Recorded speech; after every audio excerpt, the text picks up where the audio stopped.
Hi there guys, Sam here. Welcome to another video where I go through the latest images of the new Mk8 Golf R. So I'll get straight into the video really. So yeah, some new updated information as of today that we're on the 12th of February. We've just seen a few more latest images of sort of the testing of the Mk8 Golf R. If you're not familiar with my channel, I own a Mk7 Golf R. I have so for the last sort of 3 years now. I've documented it for the last 2.5 or so years on YouTube, so please check out my other content and subscribe to kind of support the channel. That'd be fantastic to see more content, and to be honest with you, you may get to see a Mk8 Golf R in my garage if you do subscribe.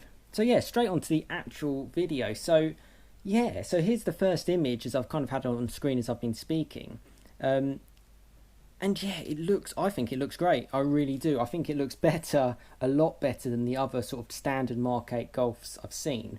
I know they're soon to release the Golf GTI, I believe the Geneva Motor Show, in the coming months.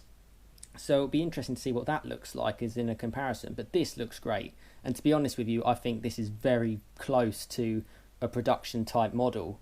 I think it looks fantastic, particularly even from that angle actually. You obviously get a different set of lights. The wheels are very similar to my Cadiz wheels. I don't know if they're just some sort of test wheels they've stuck on, but they look good. Certainly from where I'm looking as well. It looks like this one's got a panoramic roof, which is always handy. As we kind of go through the images as well, you can see the indicator actually just briefly on that. It's obviously going to be another pulsating one. I think the line really is good with the grille. It looks fantastic actually. It looks really, really good, because for me, what makes a Golf R is that most people would just look at it, they wouldn't think much of it, and I think that's where it's its sweet spot. You don't, well for me anyway, you don't want it shouting. I love the subtlety of my Mk7 Golf R. I love the 4 exhausts, and when it's clean it looks fantastic.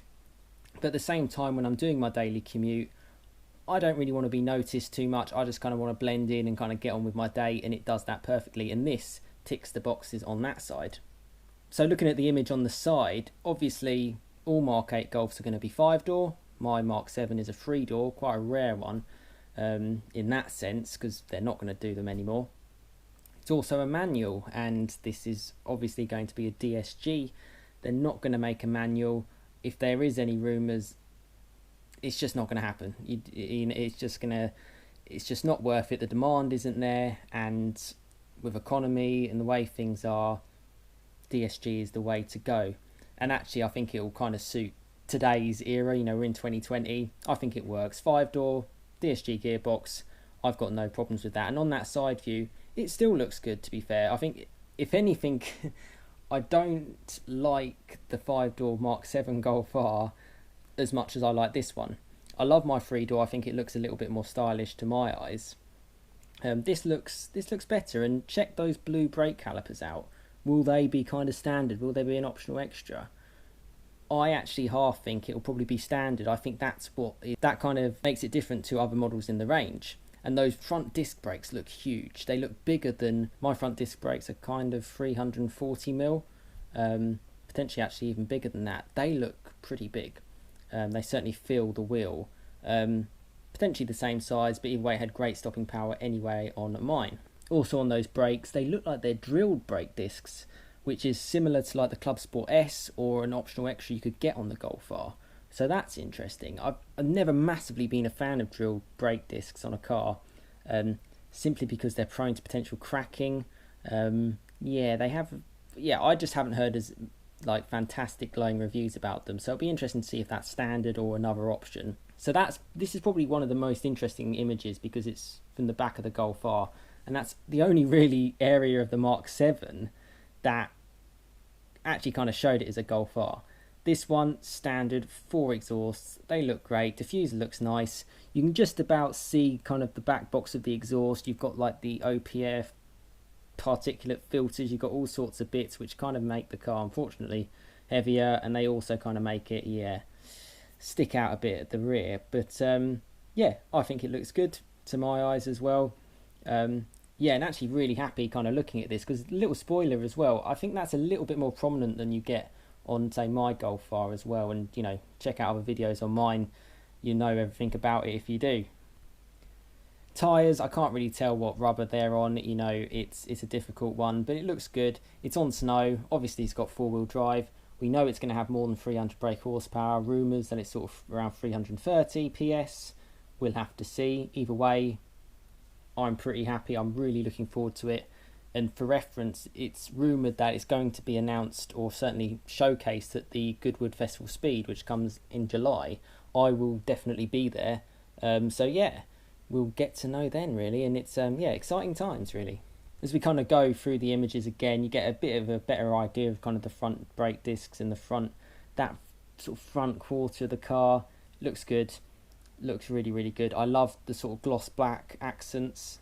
I think that kind of sets it apart. It's almost got like a little bit of eyelash as well, but it's not overdone it. It's sort of minimalistic, and that works well for me. And yeah, I'm really, really excited. When I first saw these images, I was like, damn, this is going to cost me a lot of money because I'm going to end up replacing my Mark 7 Golf R now. I think it looks good. The potential's there, and you know, I think it's got the possibility to, you know, learn from potentially where the Mercedes A35, the new BMW M135i might have failed. And for me, although they look subtle and they got four-wheel drive and they got 2-litre 4-cylinder engines, doesn't sound like they're the most exciting cars in the world to drive. If this car can just be even 5% more fun to drive, it's going to have a huge advantage really in that kind of field. Yeah, and I'm looking forward to it. So yeah, we'll end it with kind of like the last image and kind of guess where I got some of these pictures from. Yeah, I guess those two guys are wondering, oh yeah, who's taking pictures of this car? But yeah, you can really see again just from the front how exposed and open the vents are. It really does need some air to breathe. Does that potentially mean it's got more power, or just, you know, it's just for a styling sake? Either way, I'm really liking it, and that's what a car should be used for as well. Driving it on snow is cracking stuff, and it just shows that kind of all-round, all-purpose ability of the Golf R. But yeah, let me know what you think of it. I think it looks great. I think it's exciting. It'd be great to see it in the flesh and with, you know, different colours, and when it's finally announced by VW, also getting an idea around price. I can kind of guess where it kind of price itself in the UK, probably around £35,000. Yeah, and I'm looking forward to it. And you know what, if you want to see plenty of content on this Mark 8 Golf R, subscribe to my channel. It will certainly give me plenty of encouragement to go and get this car, and I'll document it in the exact same way I've done my Mark 7 over the years. But yeah, really interested to know your thoughts in the comments of what you think of the new Mark 8 Golf R. And this, for me, is kind of what it's exactly going to look like. They're not going to spend too much longer developing it, so yeah, exciting times. But yeah, as I said, please give this video a like if you've enjoyed it, share it as well. Plenty of Golf R content on here. I do a bit of fast forward content as well as Porsche related content as well, stuff I'm interested in, hot hatches, all those kind of things. I'd love for you to be a part of that as well. Yep, we'll leave it there. Thanks very much for watching, and I'll see you again next time. Cheers, guys.